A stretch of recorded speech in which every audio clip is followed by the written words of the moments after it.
All right, welcome. Today we're diving into something that's on everybody's mind and, let's be honest, in everybody's wallet. Canada's new economic reality.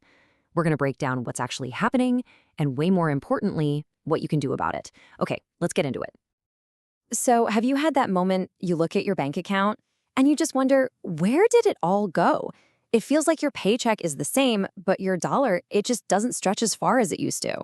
Well, you're not going crazy. There's an invisible force at work here. And today, we're going to pull back that curtain and show you exactly what it is.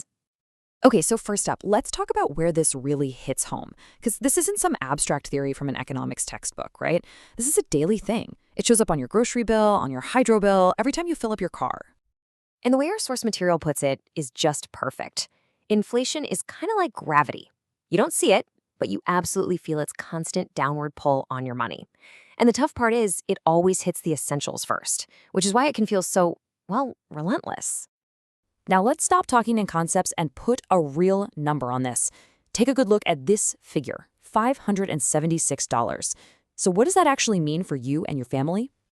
Well, that is the extra cash an average Canadian family of 4 is spending this year, just to buy the exact same food they bought last year. We're not talking about anything fancy, no extras. Just to stand still, it costs almost $600 more. And believe me, that's just the tip of the iceberg. See, that bite doesn't stop at the grocery store. No, it's that price at the pump, which, of course, makes everything that gets delivered more expensive. It's your rent going up or that shocking number when you renew your mortgage. It's your hydro bill, the cost of a plumber. I mean, you get the picture. It is everywhere. So the big question is, what is being done about all this? Well, the main tool in the toolbox is raising interest rates. But as we're about to see, sometimes the cure can feel just as bad as the disease itself. And this is where things get really tricky for a lot of Canadians. You see, the Bank of Canada raises rates to cool down the economy and get inflation under control. That's the goal. But the immediate pain? That's felt by anyone with a variable rate mortgage, a car loan, or a line of credit. Their payments go up literally overnight. It is a classic double-edged sword. But there is some light at the end of the tunnel here. The whole idea is that this financial storm is temporary. It's all designed to get us to a calmer, more stable place.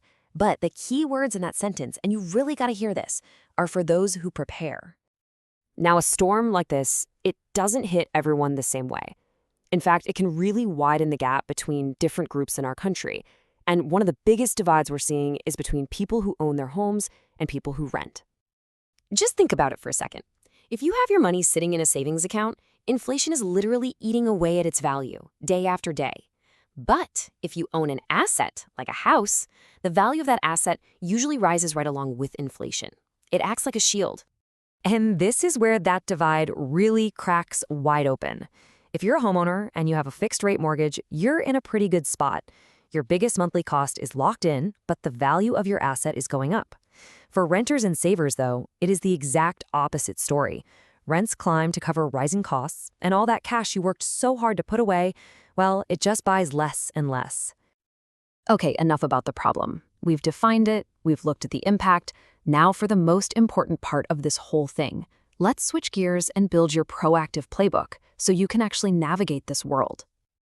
And if there's one thing you take away from all this, let it be this. This is the key mindset. You cannot just sit on the sidelines and hope for the best. In this economy, taking deliberate, smart action is what separates the people who thrive from those who just get by. So, here are 5 real, concrete things you can do. Number 1, budget smarter. And I mean really know where every single dollar is going. Find the leaks. 2, diversify your income. A side hustle or a rental unit isn't just extra spending money, it's a financial shock absorber. 3, own assets. We've already seen how critical this is. Idle cash is a losing game right now. 4, lock in stability. If you have the choice, grab that fixed-rate mortgage or contract. It removes the nasty surprises. And finally, number 5, stay informed.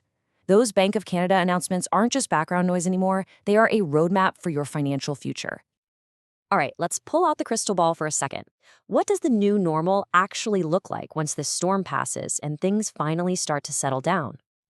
You know, the biggest takeaway here is that even when things calm down, we are not going back to the way things were. The forecast is for inflation to settle around that 2% target. Housing, probably going to stay pretty expensive.